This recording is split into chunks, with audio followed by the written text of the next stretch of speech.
Brigas-brigas ki po kekuatane luar biasa yo, Pak. Meh saben bengi lho. Iki do adus. Oh. Iki kanu jenenge apa? Sahasiane iki ora adus. Nek nganti digebyur awake, wo mbliyuyut tenan. Ya. Mula do ora adus. Ya termasuk dalange iki ya ora adus. Takoni nek aku wong lanang ora masalah ora adus. Oh, mlane mau slentang-slentingi jenengan to. Mbok keleke iki dambu dhewe. Nek ngono aku ya wangi kan pakai parfum. Ayo ming adus parfum kuwi wong nyatane mau cedak Indomaret terus do golek parfum. Lu parfum murah wae 3.000-an wae. Heeh. Aku krungu sing penting iso nggo wangi-wangi. Heeh. Wah, ya ora apa-apa, Mak. Jenengan ora nganggo parfum to? Ah ora aku wis biasa. Raup terus ngelap awak wis rampung. Aku iki sing wedok blas ora do dilap e. Iya. Ya dilap ya. Nanti sentang-senting anggere sinden liwat ambune breng. Minyak wangi no. Iya. Minyak wangi ngarep mburine. Wah, lenga jlantah. Ngono ya diambus wae kok le. Sing ngambus sapa? Lah jenengan ki kok ngerti nek lenga jantah nek ora mambu rak ya ora mungkin. Lah ya wong-wong liwat kok ora entuk ambegan apa piye karepe? Ya nek mambu ya aja diambu. Aku ki ora ngambu, mbok saiki ana piyai liwat ngarepmu breng ngono mesti mambu apane mesti ngau parfum mesti mambu ra niat ngono ora. Lah ya jenengan ngerti mambu kok ya nang mburine terus. Aku mung ngrungokke siting krupyuk kuwi mau kok. Kene ya mambu ya karem. Ora? Ora.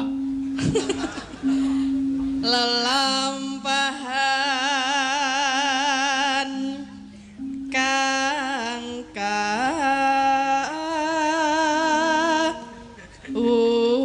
uri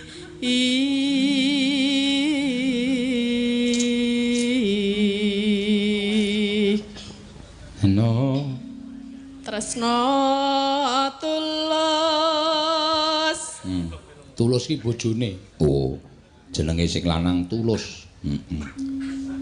Lagi. Nek nang omah tatin ki celuk-celukane bulus. Oh. Kak bulus ta? Lah bojomu nek diterus Pak Lus, ngono nek mbokne ya bulus. Iya. Bulus semono ki bathoke sepiro ya. Aku ora ngerti, aku nek perkara bathok aku ora ngerti. Ini mesti bathoke ya mengkurep. Ah iya.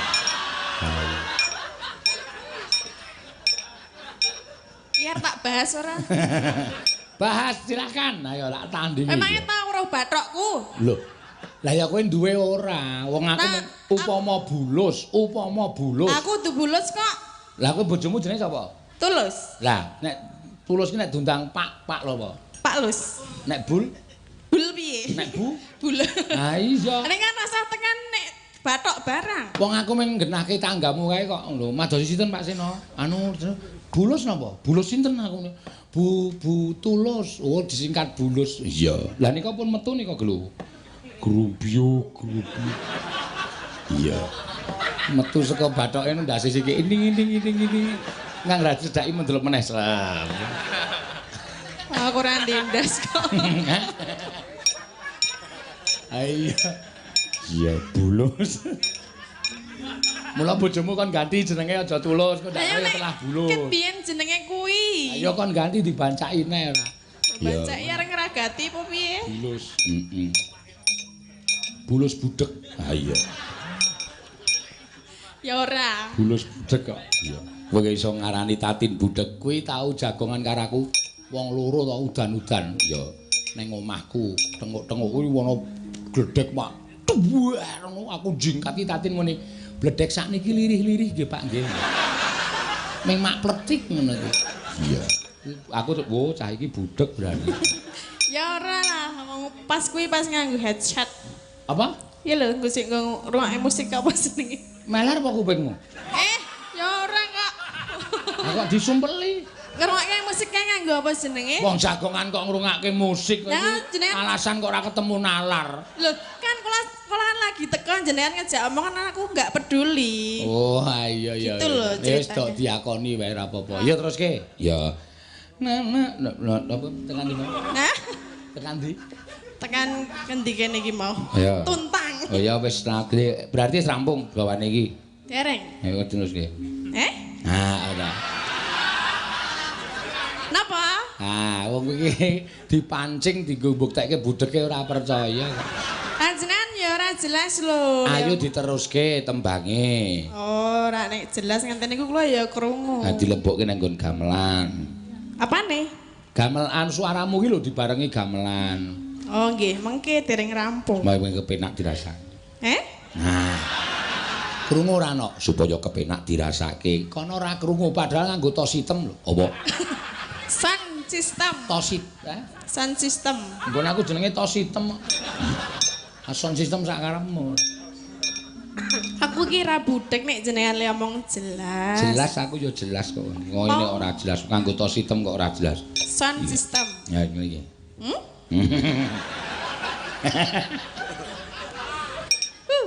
Hei. Oh demit ki.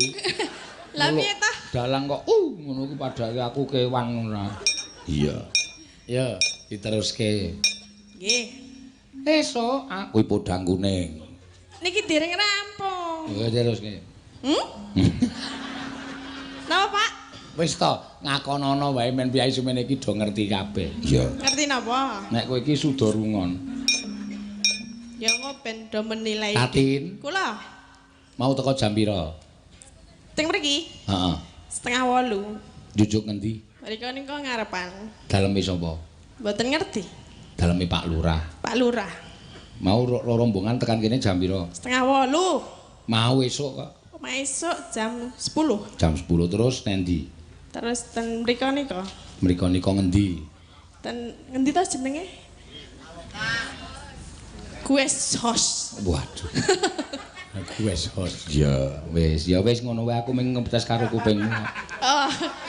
Mboten budhek ta? Ora, Oh, jeneng- iki kok sini. Ah. Ada budek lah. Lah sing mau jelas lho. Lah ya iki mau ya jelas Tatin. Kula. Kowe mau rene jam pira? 7:30. Wis maem burung. Pun. Karo kancane ora. Nggih. Wis nganggo durung. Ah. Wis ngapa? Wis munggah panggung urung. Lah niki pun metegek nang ngene kok. Apa? Metegek. Ngadeg. Metegek. Iya, bahasane iki ndesit banget metegek. Jenenge nek ngono ya aku isa no. Ayo coba. Tak tes genti. Oke. Pak Seno. Piye? Dugi mriki jam pinten? 8:30. Pun dahar Wis, kalih sinten? kanca-kanca. Heeh. Neng omahe Pak Lurah kono. Heeh. Nganggo bakso apa ya mau nek ra kleru no. Heeh. Ana ngene lah. Ayo entek loro aku lumayan. Berarti kupingnya napa lancang? Kok kuping lancang Lah piye? kula ngomong wira dong kok jawab dong. Lah aku wong saking pintere kok. Jenenge uri aku dhewe radong kok kono iso jawab. Apa soal kowe budhek kok dadi radong. Iya. Ya teruske. Nggih. Terus, Pak, Wis tak. ora diganggu to. Kowe iki nek ora diganggu njaluk diganggu kok. Nek ora kowe iki nek ora diganggu terus aku kok didiemkan saja. Kok ora rampung-rampung lho iki. Ya ben manane ra tak gawe ra rampung.